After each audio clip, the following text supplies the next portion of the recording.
Imagine waking up tomorrow without a voice in your head. Oh, that's terrifying. Right. Just no inner monologue at all. No, you're sitting in there deciding what to eat or what to wear or who to love. Just total silence. Exactly. And if you encountered a problem, like, say you get a flat tire on the highway or you have a sudden conflict at work, you wouldn't narrate a solution to yourself. You wouldn't think, oh, I need to get the jack out of the trunk. You'd just be stuck. You would completely freeze, like paralyzed, and you would remain frozen there until a booming, inescapable voice that sounded exactly like a god just echoed inside your skull. Physically commanding your body to move. Yes, physically commanding you. And here's the crazy part. 3,000 years ago, this wasn't, some science fiction concept. This was the reality of the entire human race. It completely upends pretty much everything we take for granted about our own evolutionary story. I mean, we are so conditioned to believe that human consciousness is just this biological inevitability, right? Oh, totally. Yeah. We picture this slow, unbroken line from early hominids straight to us. Yeah, assuming that as the brain just, grew larger, the light of subjective consciousness simply flickered on. Well, welcome to the deep dive. Yeah. Today we are dismantling that unbroken line. We are challenging the absolute most fundamental assumption you probably hold about yourself, which is the belief that your inner theater of the mind, the subjective I that is actively listening to these words right now, is an ancient biological given. Because what if it isn't? Right. What if your consciousness is actually a completely artificial, culturally learned invention, and one that is barely 3 millennia old? I mean, the implications of this are just staggering. Today we are diving into Julian Jaynes' profoundly provocative 1976 work, The Origin of Consciousness in the Breakdown of the Bicameral Mind. Such a wild book. It really is. And our mission today is to strip away your modern perspective and transport you back to a world where human beings built massive cities, established complex trade routes, fought brutal wars. All while completely lacking subjective consciousness. Exactly. We are going to examine what Jaynes calls the bicameral, or two-chambered mind. This was an era where humans basically functioned as biological automatons driven by hallucinated God voices. Yeah, we'll look at the raw mechanics of neurology to understand how the brain actually facilitated this. And we will dig into ancient texts to see the exact moment those voices went silent. Plus, we'll trace the chaotic, incredibly violent historical catalysts that forced our ancestors to invent the introspective mind just to survive. This exploration really bridges neuroscience, ancient history, and linguistics to completely redefine the architecture of reality. And look, if you are listening to this right now, your brain is probably fighting this idea tooth and nail. Oh, I know mine did when I first read it. Right. It feels impossible that the people who, say, built the pyramids or fought the Trojan War were practically sleepwalking. So let's look at the absolute hardest evidence we have, starting with the very definition of what it actually means to be conscious. Okay, let's unpack this. Because to accept that an entire civilization could function without consciousness, we first have to ruthlessly deconstruct what consciousness actually is. Or, well, rather what it is not. Yeah, that's a crucial distinction. Because if I ask someone on the street what consciousness is, they will likely just point to their current waking state. Like if they are awake and reacting to the world, they just assume, hey, I'm conscious. And that is the grand illusion. I mean, we conflate consciousness with reactivity, but reactivity requires absolutely no subjective awareness at all. Give me an example of that. Okay, think about the physical act of sitting against a tree reading a book. Yeah. Your body is constantly reacting to the posture of your spine, right? Yep. The uneven pressure of the bark against your back. The temperature of the air, all that? Exactly. The subtle shifts in gravity. And if you decide to stand up, your nervous system automatically coordinates dozens of muscle groups, adjusting your center of mass perfectly.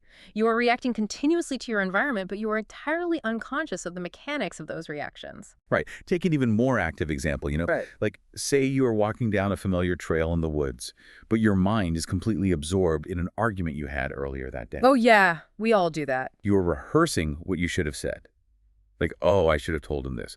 While your internal monologue is raging, your physical body is navigating routes, stepping over puddles, ducking under low branches. Following the curve of the path. Right. You don't trip. You don't walk into a tree.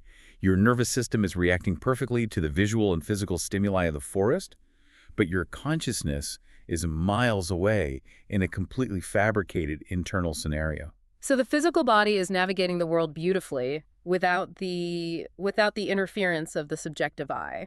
And this misunderstanding goes much deeper than just physical reactivity. How so? Well, for a large part of the 20th century, the scientific community operated under this assumption that consciousness was synonymous with learning. Right. The logic was basically, if an organism can learn from its environment, it must possess some rudimentary form of consciousness. Which is so funny because Jaynes himself admitted he fell into this exact trap early in his career. He really did. He spent all this time trying to condition a mimosa plant to droop its leaves in response to a specific light stimulus. Because he thought, if I can prove the plant learned, I'll be isolating the absolute dawn of consciousness. Yeah, looking for the spark. Right. And when the plant experiment failed, he moved on to flatworms and paramecia. And here is the kicker. Those lower organisms can actually learn through associative memory. Yes. You can condition a flatworm to navigate a simple maze. Exactly.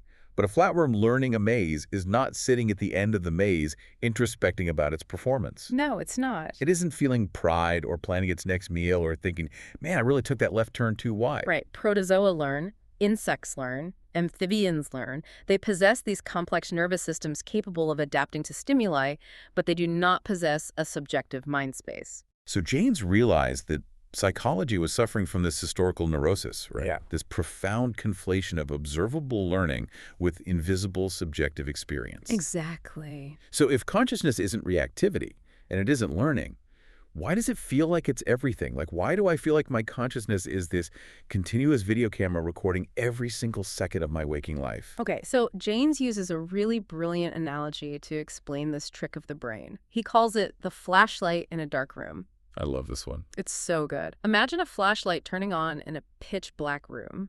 It pans around, casting light on a chair, then moving to illuminate a table, then maybe a painting on the wall. Okay. If that flashlight possessed a mind of its own, it would logically conclude that there is light everywhere in the room all the time, simply because wherever it looks, there is light. Wow. And our consciousness does the exact same thing.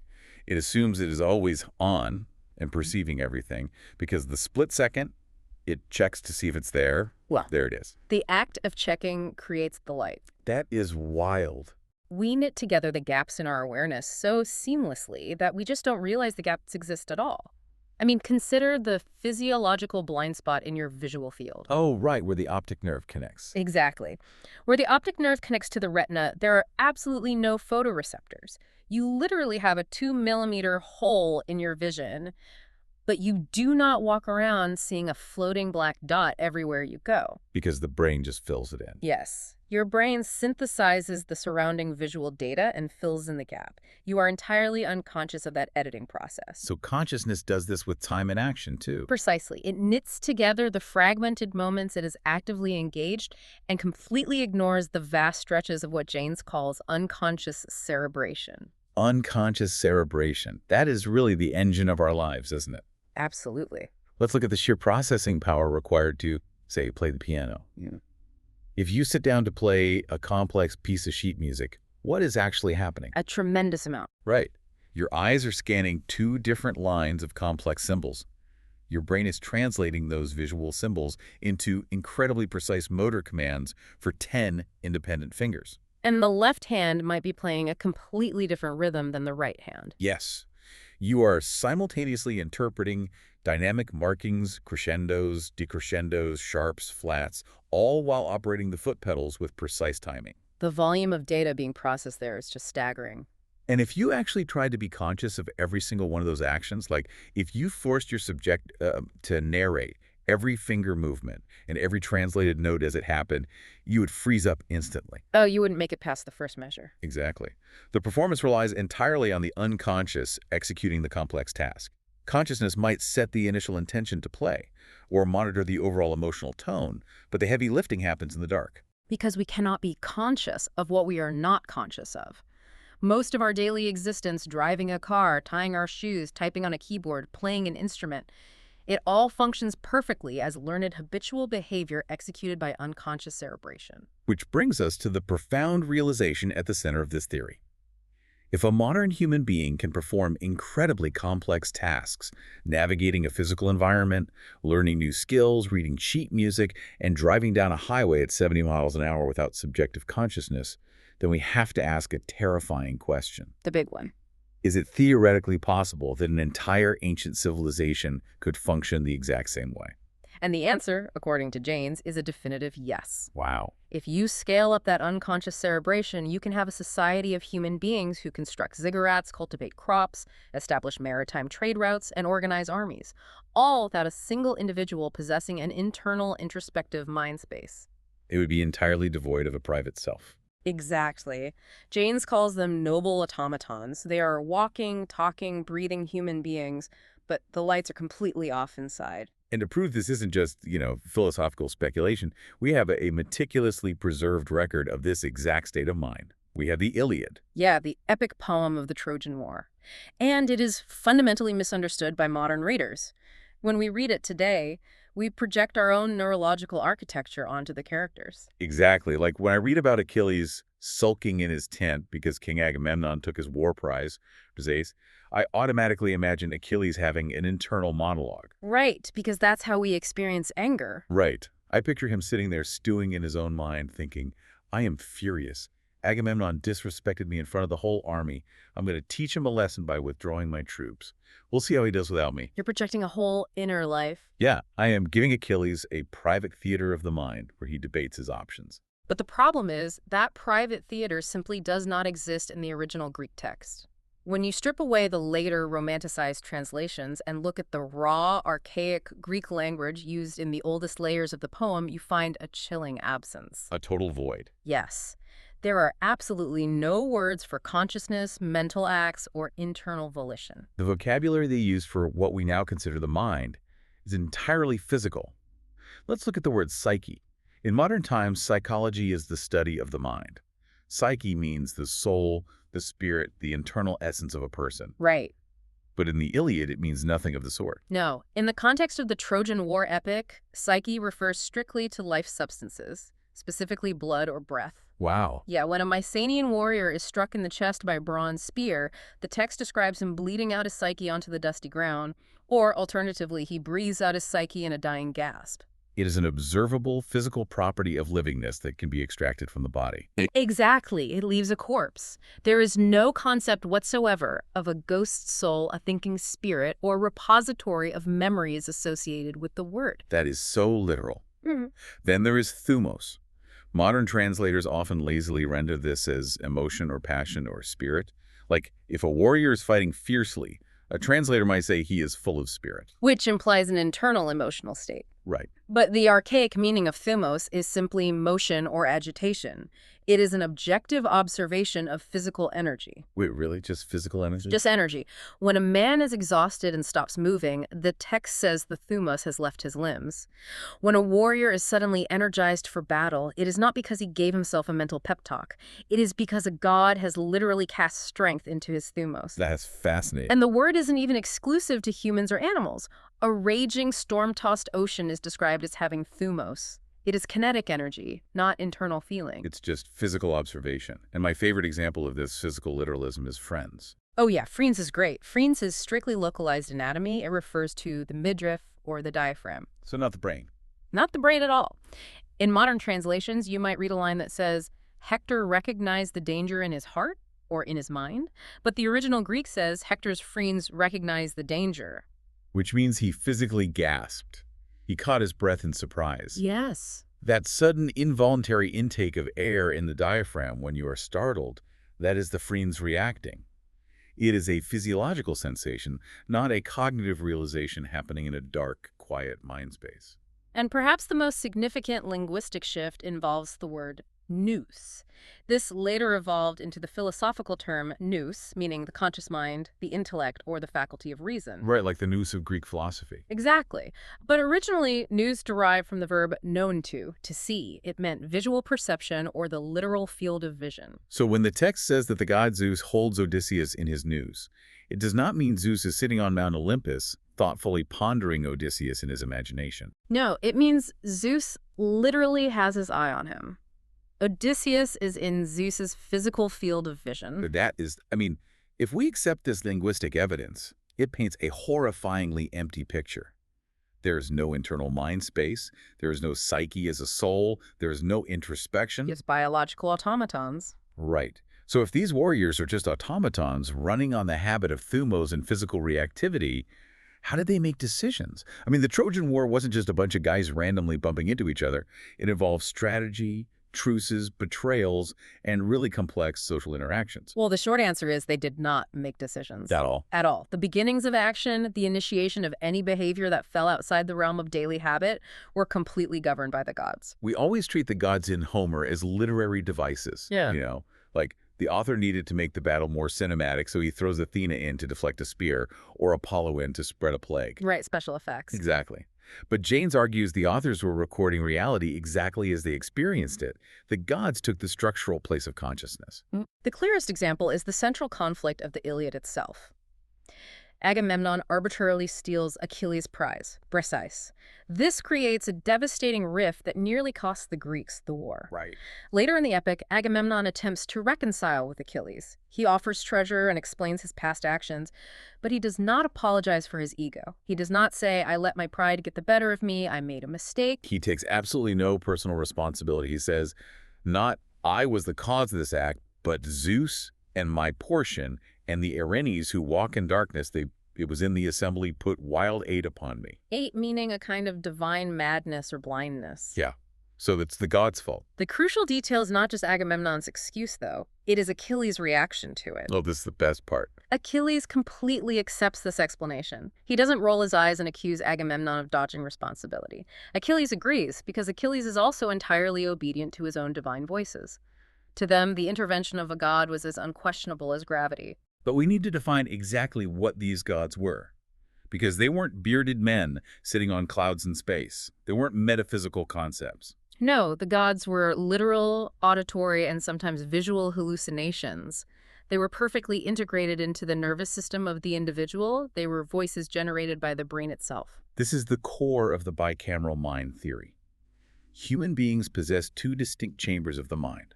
The man side, which was the automaton that carry out habitual, learned tasks like farming, walking, fighting. Yes. And the God side, which was the executive part that provided hallucinated commands whenever habit wasn't enough to solve a problem.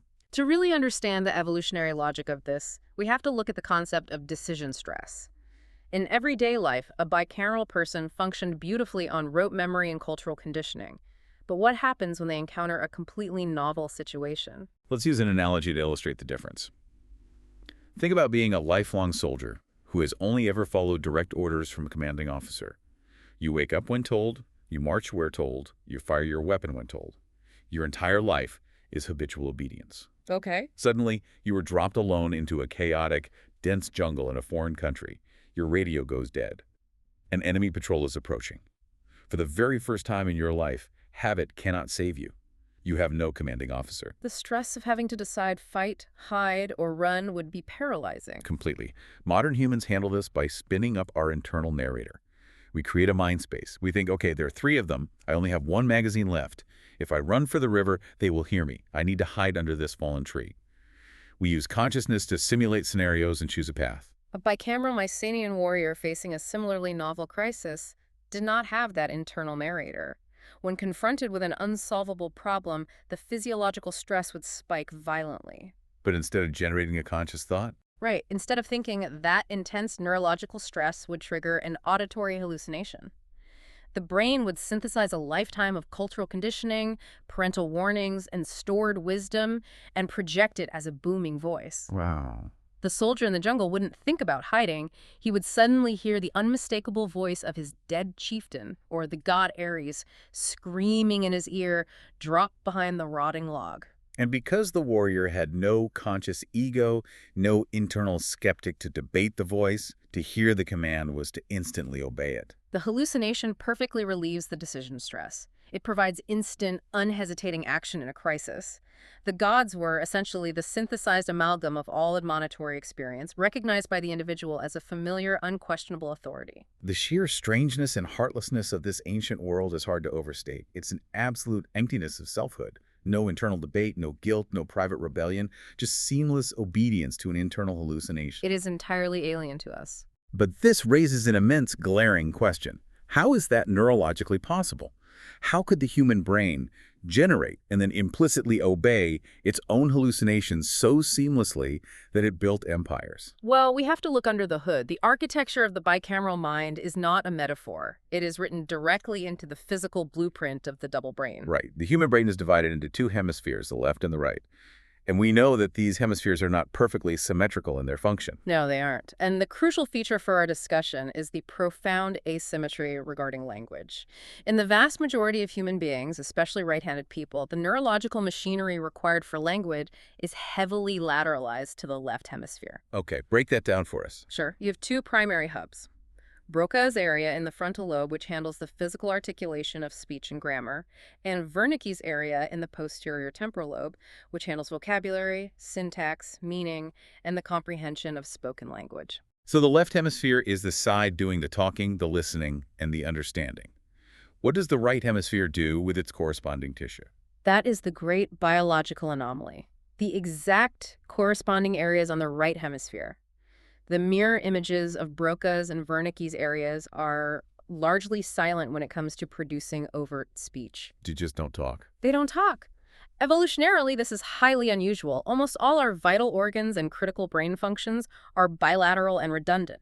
If you injure the motor cortex on the left side of your brain, the right side is there controlling the other half of your body. Right, we have two kidneys, two lungs, two eyes. Exactly. So why would evolution take our most critical survival tool, language, and bottleneck it entirely on one side of the brain? It leaves us incredibly vulnerable to localized brain damage. Jaynes has an elegant, terrifying answer to this anomaly. He proposed that those silent areas on the right hemisphere were not always silent. They aren't evolutionary baggage. In the bicameral era, those areas were reserved specifically for the divine. Yes. The tissue on the right hemisphere that corresponds to Wernicke's area was the locus of the gods.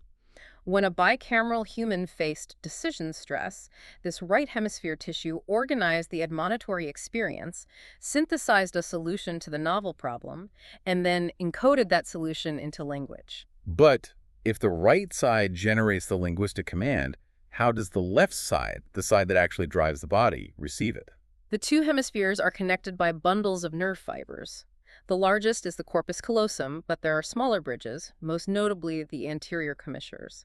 Jaynes hypothesizes that the right hemisphere synthesized the command and literally spoke it across the anterior commissures directly to the auditory receiving areas of the left temporal lobe. Which means the left hemisphere, the man side, literally heard the message coming from inside the skull as if it were an external voice. It experienced it as a true, undeniable auditory hallucination. The brain effectively housed two roommates, one doing the living, the farming, and the fighting, and the other quietly synthesizing data until it needed to scream a command across the hallway.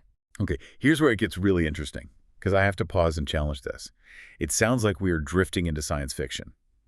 Is there any hard, modern medical evidence that the two halves of a single brain can operate like two completely independent people communicating? Or is this just a really neat theory that fits the ancient poetry? The evidence from modern neurology is profound, particularly the research done on split-brain patients. In cases of severe intractable epilepsy, neurosurgeons in the mid-20th century, most notably in the studies conducted by Roger Sperry and Michael Gazzaniga, performed a procedure called a commissurotomy. Which is what exactly? They literally severed the connections between the two hemispheres, cutting the corpus callosum to prevent electrical seizures from spreading across the brain. So they literally split the brain in two. And the results of testing these patients are mind-bending. When you test split-brain patients, you find that the two hemispheres possess entirely separate, independent realms of awareness. For example, researchers would seat a patient in front of a screen. They would flash the word eraser very quickly, but only to the left visual field. Now, because of how our optic nerves are wired, the left visual field feeds exclusively into the right hemisphere of the brain. Exactly. The speaking left hemisphere did not see it, so the researcher asks the patient, "What did you see?" The left hemisphere, which controls the mouth, verbally replies, "I didn't see anything." It is telling the absolute truth from its perspective. It is in the dark. It is, but the experiment doesn't stop there. Yeah. The researcher then asks the patient to reach behind a screen with their left hand, which is controlled by the silent right hemisphere, and feel a group of hidden objects. And what happens? The left hand will confidently grope around and perfectly select the eraser. Wow. The right hemisphere read the word, understood the syntactical meaning of the language, and commanded the hand to take action, all completely independent of the speaking self. And if you ask the patient, meaning the left hemisphere, why their left hand is holding an eraser, the speaking self will say, I have no idea. The right hemisphere acts, understands language, and obeys commands like a silent second person living in the skull. Building on that, we also have the pioneering work of neurosurgeon Wilder Penfield. He operated on epileptic patients while they were fully awake, using local anesthesia so he could map their brain functions. Right. When Penfield applied a gentle electrical current to the right temporal lobe, the exact area Jaynes identifies as the locus of the gods, patients reported experiencing vivid auditory hallucinations. They heard voices. Clear as day. One patient heard a voice calling his name, others heard entire orchestral symphonies playing. The stimulation of the right temporal lobe produced externalized auditory experiences. The neurological hardware to support a two-chambered hallucinating mind exists right now inside our heads. And the right hemisphere is also uniquely adapted to perform the exact duties a god would need to perform to keep a human alive. It is fundamentally synthetic and spatial, whereas the left hemisphere is analytic and linear. The right hemisphere processes whole contexts. For instance, neurological testing shows the right hemisphere is vastly superior at recognizing facial expressions and interpreting emotional nuance in a crowd. Which is the ultimate survival skill. If a bicameral person walks into a neighboring village and encounters a stranger, the left hemisphere doesn't know what to do. But the right hemisphere synthesizes the stranger's microexpressions, posture, and tone, decides instantly whether it is friend or foe, and hallucinates the appropriate command. Strike him down, or offer him bread. The bicameral mind was not a defect, and it was not a primitive state of stupidity. It was an incredibly efficient, culturally programmed organization of the nervous system. It allowed early hominids to leap from small, roaming hunter-gatherer bands to massive, cooperative agricultural societies. Because it provided absolute, unassailable social control. You do not need a police force, a complex legal code, or a prison system to enforce the law if the law is literally an inescapable voice booming inside every citizen's head. Speaking with the authority of a god or a dead king. Everyone in the city heard the gods, and the gods all agreed on the hierarchy. We see the physical evidence of this in the massive temple complexes of Mesopotamia and Egypt. The daily life of the entire city revolved around the Jigunu, the temple of the god. The citizens spent their days feeding, clothing, and bathing silent stone idols. But those idols were not symbols, were they? No, they were the visual focal points designed to anchor the auditory hallucinations that dictated the work schedules, the agricultural cycles, and the distribution of grain. So if this neurologically enforced theocracy was so stable that it built the pyramids, the ziggurats of Sumer, and the palatial estates of Mycenae, what broke it? Because last time I checked, I am not bathing a stone idol or taking orders from a hallucinatory voice. How did the voices stop? Well, the bicameral system was a marvel of efficiency, but it had a fatal flaw. It was incredibly fragile. It relied on rigid routine, stable hierarchies, and unquestioned authority. It could not process massive, sustained, and unprecedented chaos. And around 1200 BC, a perfect storm of apocalyptic catastrophes hit the Mediterranean and Near Eastern world. Historians call this the Bronze Age collapse. And one of the most violent catalysts was purely geological. The massive volcanic eruption of the island of Thera, known today as Santorini, in the Aegean Sea. The scale of this eruption is difficult to comprehend. The air shock waves were estimated to be hundreds of times more powerful than a hydrogen bomb. The explosion ripped the island apart, plunging the center of it into the sea. The resulting tsunamis were hundreds of feet high, traveling at hundreds of miles per hour. They smashed into the coast of the Aegean mainland, obliterating coastal cities and ports instantly. The destruction was absolute. The sky was darkened with thick volcanic ash for days, possibly altering the climate and causing widespread crop failures for years. Entire Minoan and Mycenaean populations were either annihilated in a single day or suddenly rendered starving and homeless. And this environmental catastrophe triggered a cascading domino effect across the known world. Mass migrations began. Whole populations of desperate, starving people became armed refugees. They pushed into neighboring territories, displacing those populations, creating a tidal wave of humanity colliding with established cities. We see the Dorian invasions pouring into Greece. We see the mysterious sea peoples ravaging the coasts of the Levant and threatening the borders of Egypt. The established world order just disintegrated. Put yourself in the sandals of a bicameral man in the midst of this collapse. Your city is burning. Strange people wearing unfamiliar armor, wielding iron weapons, and speaking a harsh language you don't understand are slaughtering your neighbors. Right. Your rigid social hierarchy is gone. You face decision stress that is totally unprecedented. Your brain attempts to do what it has always done: synthesize an answer, generate the voice of your God, and tell you how to survive. But the gods fail. The stored admonitory wisdom of a peaceful agrarian society has absolutely no answer for the apocalyptic slaughter of a foreign invasion. The voices cannot synthesize a solution. The voices become a babble of confusion. They contradict each other. They offer no survival value. In the chaos of colliding cultures and unspeakable violence, the hallucinating mechanism of the right hemisphere simply broke down under the cognitive load. The terror of this late 2nd millennium BC collapse is recorded directly in the texts of the time. In Mesopotamia, we see a dramatic, heartbreaking shift in the cuneiform tablets. We really do. For centuries, the texts were confident records of god-king directives and inventory lists. Suddenly, we find the very first agonizing prayers in human history. We read poems like the Ludlow Bel Nemeki, where a righteous sufferer mourns the absence of his guides. My God has forsaken me and disappeared. My goddess has failed me and keeps at a distance. The silence of the gods. And we have to understand, this wasn't just a metaphor for feeling lonely or experiencing a crisis of faith.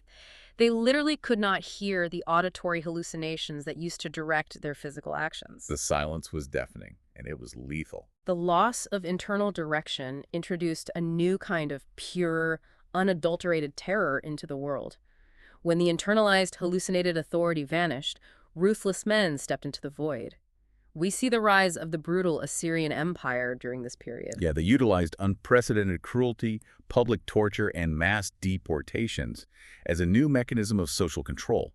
They had to rule by external physical fear because the internal neurological control of the gods was gone. The physical destruction of the invasions shattered the social order, but there was a quieter, slower revolution happening at the exact same time that was rewiring their neurology from the inside out. It was something entirely technological, right? Writing. The evolution of writing was the final nail in the coffin of the bicameral mind. Writing began as simple inventory lists making marks on clay tokens, called boule, to count sheep or grain. It was an administrative tool. But as it evolved into syntactical language, into cuneiform that could capture sentences and commands, it fundamentally altered how the brain processed information. Because originally, reading wasn't what we do today. To read a cuneiform tablet in the early days was to look at the visual symbols and hear the voice of the author hallucinated in your mind. It was an auditory hallucination triggered by a visual cue. Exactly. But over centuries, as writing became more ubiquitous, putting the word on a silent stone or clay tablet weakened the authority of the hallucinated god. If the god's command is sitting there permanently on a clay tablet, you don't need to hallucinate it to remember it. You can reference it. You can walk away from it. You can ignore it. And humans developed the ability to read silently. Subvocalization.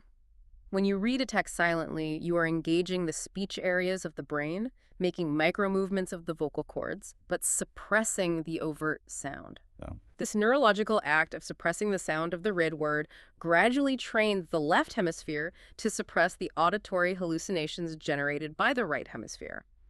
The visual modality of the written word physically rewired the brain to quiet the internal voices. So between the volcanic eruptions, the mass migrations, the unprecedented slaughter, and the rise of the written word, the bicameral mind was pushed past its breaking point. The gods went completely silent. So what does this all mean? How did humanity not just go extinct?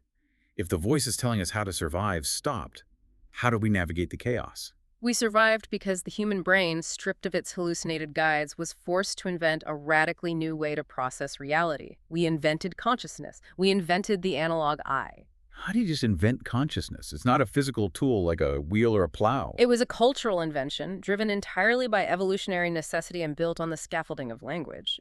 Jaynes identifies several specific sequential mechanisms that force this invention into existence. The first is the observation of difference. Right. Suddenly, due to the mass migrations, you are surrounded by refugees and invaders. You are interacting daily with strangers who look human, just like you, but they behave in bewildering, unpredictable ways. They worship strange gods, perform alien rituals, and speak incomprehensible languages. In a stable bicameral city, everyone shared the exact same cultural programming. Behavior was entirely predictable because everyone heard the same gods. But faced with contradictory strangers, the bicameral mind was baffled. So what did they do? To understand and predict the behavior of an insider, humans began to posit an unseen internal cause for their actions.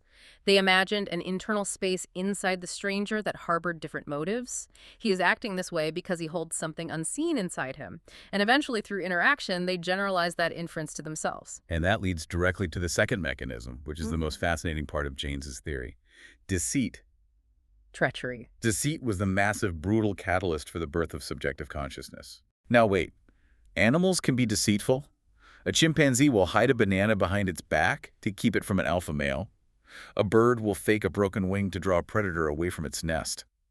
Are we just talking about basic animal trickery? No, that is short-term instrumental trickery. It's a learned behavioral reflex followed by an immediate reward. The treachery that birthed human consciousness is something entirely different. It requires the sustained suspension of truth over time. Okay, give me a historical scenario. Imagine you are an official in an Assyrian-conquered city. The brutal foreign king has occupied your palace and demands your absolute loyalty. If I am a bicameral man, and I hear the voice of my defeated native god commanding me to strike the foreign king, I would instantly obey. I would draw my dagger, lunge at the king, and I would be immediately killed by his guards. The bicameral mind has no filter to hear is to obey. Precisely. The bicameral men who obeyed their gods in the face of overwhelming foreign force were slaughtered. They were wiped from the gene pool. To survive this new, brutal world of occupation and shifting alliances, you had to develop a new cognitive ability. You had to be able to bow and smile at the invading conqueror, pledge your eternal loyalty, while secretly, over months or years, plotting to poison his wine. You have to hold two contradictory truths simultaneously. Yes, you must display outward submission and obedience while harboring internal hatred and rebellion. To lie effectively over a long period of time, you absolutely require an internal, private space, an analog self that is separated by a firewall from your outward physical behavior. Wow. You have to invent an I that is thinking the real thoughts, hidden away in a dark theater where the conqueror cannot see them. Deceit is the true apple of Eden. It forced the brain to construct a fake outward persona and a real internal narrator. And the evolutionary pressure was absolute. Those who could construct this internal mind space and lie survived the Bronze Age collapse. Those who couldn't were killed. The third major mechanism of this cognitive revolution was narratization, the telling of epics. As the chaos slowly began to settle, bards and poets traveled among the scattered refugees and newly forming city-states, singing the epic poems of the fallen world. They sang the Iliad, recounting the glorious vanished age of heroes and gods. But the act of telling and listening to these grand stories created a new linguistic structure. It spatialized time. We do not actually experience time as a physical space, but language allows us to treat it like one. We can look back at the past or look forward to the future. Right. Epics provided a timeline of past, present, and future events. And humans, newly equipped with an internal mind space, learned to apply this narrative structure to their own lives. We began to narratize our existence. We took our newly invented vicarial self, our analog I, and learned to place it on an imagined timeline. When faced with a problem, instead of waiting for a hallucinated voice, we could project our analog eye into the future, simulate 3 different scenarios, evaluate the outcomes, and choose the best course of action. We became the authors of our own behavior. What's fascinating here is we can actually trace this cognitive evolution happening in real time within the ancient literature. If the Iliad is the pristine document of the dying bicameral mind, the Odyssey, composed a few centuries later, is the defining document of the dawn of consciousness. The contrast between the two epics is breathtaking. In the Iliad, the heroes are straightforward, predictable automatons driven externally by gods. But look at the protagonist of the Odyssey, Odysseus. He is defined by his guile, his deceit, his ability to tell elaborate lies, and his constant use of physical disguises. He is the ultimate conscious survivor. And the role of the gods has drastically changed. In the Odyssey, the gods have receded. They intervene far less often, and when they do, they use external magic wands rather than internal neurological commands. Odysseus has to figure things out for himself. The vocabulary literally shifts beneath our feet. The frequency of the word thumos drops significantly, and its meaning fundamentally changes. It ceases to mean mere physical motion and becomes an internal container holding secrets and hidden emotions. And news shifts from meaning just visual perception to meaning calculating deceptive conscious thought. Odysseus is constantly scheming in his news. We see the exact same neurological shift documented in Mesopotamia. If you compare the older Babylonian version of the Epic of Gilgamesh with the later Assyrian version, the change in the protagonist is undeniable. The older bicameral version is factual, blunt, and behavioristic. Gilgamesh just does things. But in the later Assyrian version, characters are described as feeling profound subjective sadness. They gaze off into the distance and speak to their own hearts. They possess mental interiority. The invention of history itself happened during this era. If you look at Assyrian building inscriptions from before 1300 BC, they are nothing but simple factual lists. I built this temple for this god. But after 1300 BC, these inscriptions suddenly burst into complex narrative annals. Kings start detailing their subjective motives, appraising the character of their enemies, and structuring their military campaigns chronologically.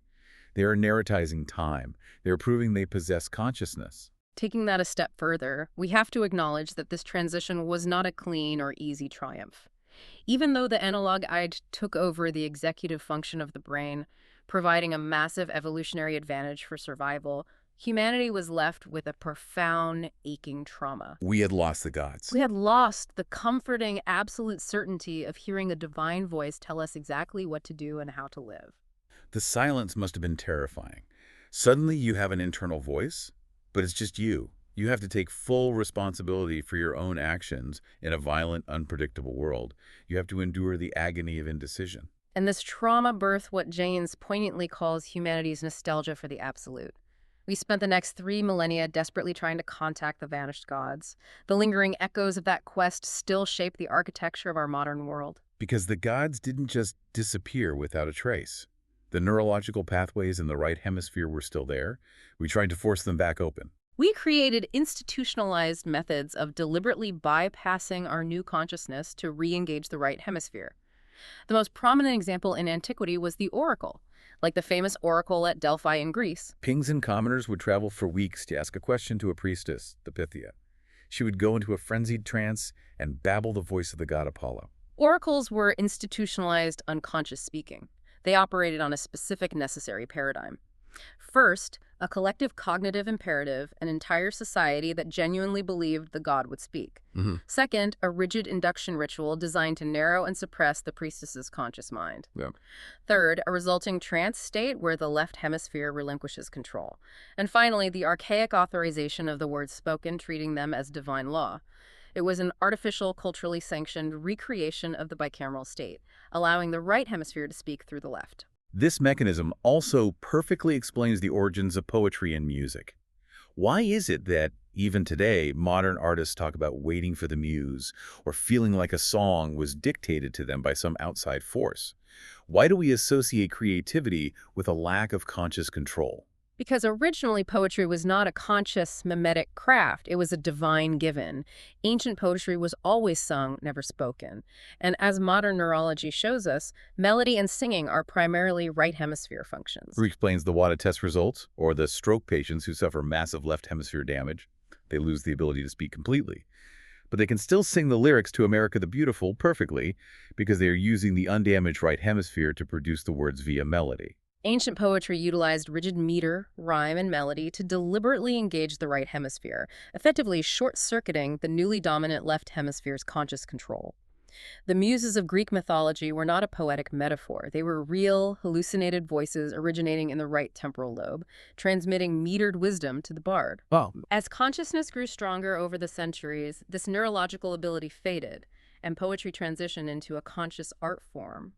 But the visceral feeling of inspiration originating from an external source remains a deeply embedded vestige of our bicameral past. Okay, this brings us to the most controversial and perhaps the most profound vestige Jaynes discusses: schizophrenia. Jaynes posits that florid schizophrenia is not merely a modern biological disease or a random misfiring of a broken brain. It is fundamentally a relapse into the bicameral mind. A modern person's brain reverting to the exact organizational structure of an ancient Mycenaean warrior. The hallmark of schizophrenia is auditory hallucinations, hearing externalized voices that command, criticize, or advise, over which the patient has absolutely no conscious control.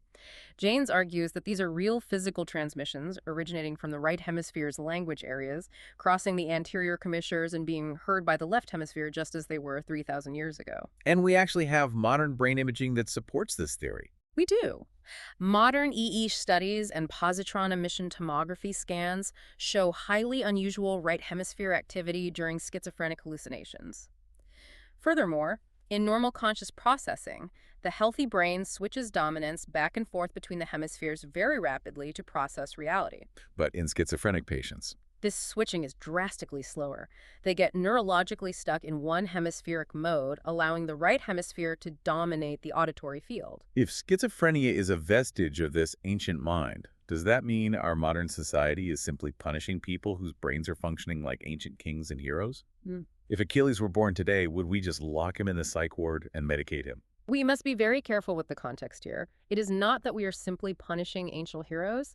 The tragedy of modern schizophrenia is that the patient is experiencing a bicameral relapse in a world that has completely lost the mythological framework necessary to organize, validate, and integrate those voices. The collective cognitive imperative we talked about with the oracles is gone. In ancient Sumer, if you heard a voice commanding you to build a wall, the entire society agreed it was the voice of the god Marduk. The priests helped you decipher it, and it integrated you seamlessly into the social fabric. It gave you purpose. Right. But today, Today, if you hear a voice, society immediately tells you that you are broken, diseased, and alone. Because the modern world lacks the rigid religious hierarchies that once made the bicameral mind functional, the voices generated by the right hemisphere become hostile, paranoid, and terrifying. It is a profound, terrifying isolation. The brain is trying to operate a 3,000-year-old operating system on modern, incompatible hardware. that is incredibly sobering. It totally reframes how we view mental illness, the history of hypnosis, and even the origins of religious fervor. It's all a spectrum of our brain's architecture wrestling with the trauma of its own recent rapid evolution. It highlights just how fragile our current conscious state truly is. We are not the finished product of millions of years of biological destiny. We are living on the razor's edge of a very recent, culturally sustained adaptation. Okay, let's pull all these massive threads together. We have gone on an incredible journey today. We started by stripping away the illusion that consciousness is reactivity or learning. We ventured into the Bronze Age, where human beings functioned as noble automatons, guided by right hemisphere god voices to build pyramids and ziggurats on the back of unquestioned hallucinated authority. Then the world broke. The geological devastation of Thera, massive tsunamis, armed migrations, and the slow, silent authority of the written word completely shattered the bicameral system. The gods could not process the chaos, and they abandoned us to the silence. And to survive that silence and the slaughter of the Bronze Age collapse, we had to invent a new way to operate. Through the observation of strangers, through the desperate evolutionary need to deceive our conquerors, and through the narratization of time via epic poetry, we hacked our own brains. We invented an internal private space. We invented the analog eye. We became the conscious humans we are today. Leaving us with the fading echoes of those lost gods in our music, our search for divine guidance, and in the tragic, isolating relapses of the mind. Think about this for seconds. The very act of you listening to this deep dive right now, the fact that you are visualizing the ancient world, doubting our conclusions, comparing these theories to your own life, and narratizing your own understanding of it, inside your head, that is a culturally learned superpower. Achilles, Hector, Agamemnon, they literally lacked the mental hardware to do what you are doing right now. If we follow this logic to its ultimate conclusion, it leaves us with a staggering final thought. If consciousness is not a biological absolute embedded in our DNA, but rather a cultural invention based on language, environment, and necessity, then it is entirely possible that human consciousness is not finished. Oh, wow. The evolution is still happening. With the rise of the internet, artificial intelligence, and instantaneous global communication, the linguistic and cultural environment of the human race is changing faster than at any point since the Bronze Age collapse. If the invention of writing rewired our brains to silence the gods, what will constant interaction with algorithmic intelligence do to our analog eye? Are we currently facing a new kind of cognitive pressure? Are we on the verge of inventing an entirely new kind of mind? The clean, binary picture of human evolution we all learned in school is gone. We are swimming in incredibly murky, terrifyingly beautiful waters. Thank you for joining us on this deep dive. Leave the flashlight on in your dark room for a while and just wonder about the voices in your own head.